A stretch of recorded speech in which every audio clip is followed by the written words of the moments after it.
जय श्री राम दोस्तों। आज मैं ज्योतिष का एक नया अध्याय आपके बीच में लेकर आया हूँ।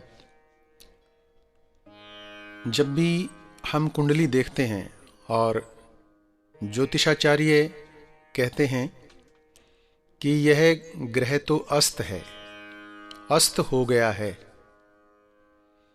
तो हमारे मन में जो सीखते हैं उनके मन में ये सवाल पैदा होता है कि अस्त कैसे हो गया, कैसे अस्त होता है, कितनी डिग्री तक नजदीक आने पर कौन सा ग्रह सूर्य के अस्त हो जाता है।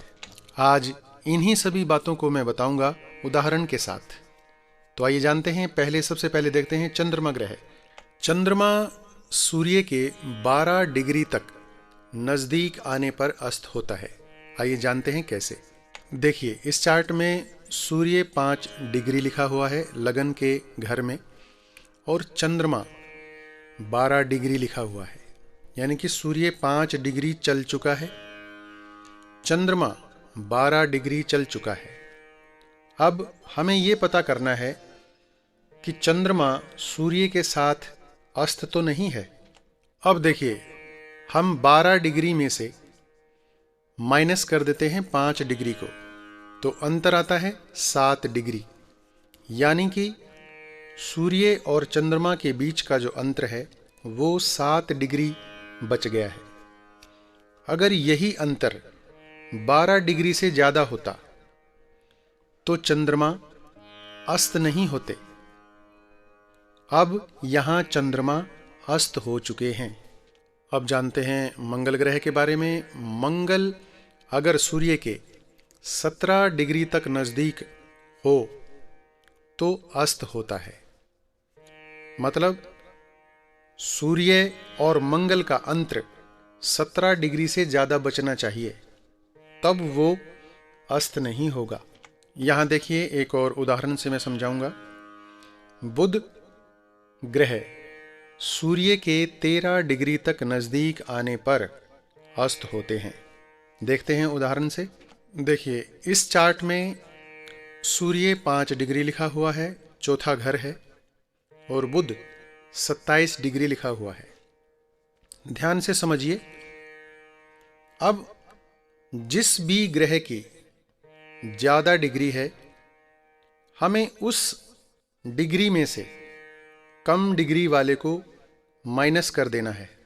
देखिए, इसमें 27 डिग्री बुध माइनस 5 डिग्री सूर्य, अंतर आया 22 डिग्री, और बुध होते हैं 13 डिग्री तक नजदीक आने पर। तो बुध अब 13 डिग्री को क्रॉस कर चुके हैं, 13 डिग्री से भी बहुत दूर हैं, मतलब 22 डिग्री इनका गैप है। तो इसमें बुध अस्त नहीं हुए सूर्य से। ये मेन पॉइंट है, आप इसको समझ लीजिएगा। इसी प्रकार बृहस्पति 11 डिग्री तक सूर्य के नजदीक आने पर अस्त होते हैं, मतलब उनका बीच का अंतर 11 डिग्री से ज्यादा होना चाहिए, तब वो अस्त नहीं होंगे। अगर 11 डिग्री से कम आता है तो समझ लो कि वो अस्त हैं। इसी प्रकार शुक्र 9 डिग्री तक सूर्य के नजदीक आने पर अस्त होते हैं। अगर अंतर 9 से ज्यादा आता है, दोनों का माइनस करके देख लें, तो वो अस्त नहीं है।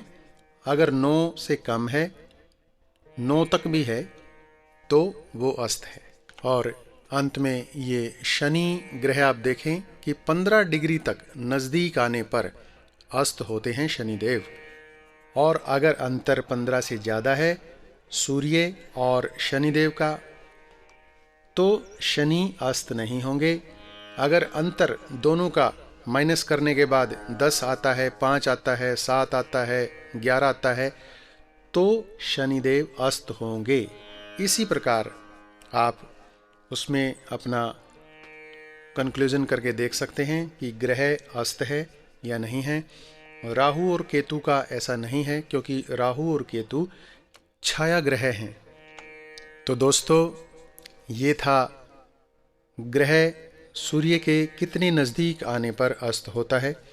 मैं इसी प्रकार स्टेप बाय स्टेप आपको एक एक चीज़ आपको सिखाऊंगा, और वो दिन दूर नहीं जब आपको भी इतना नॉलेज हो जाएगा कि आप स्वयं कुंडली देख पाएंगे।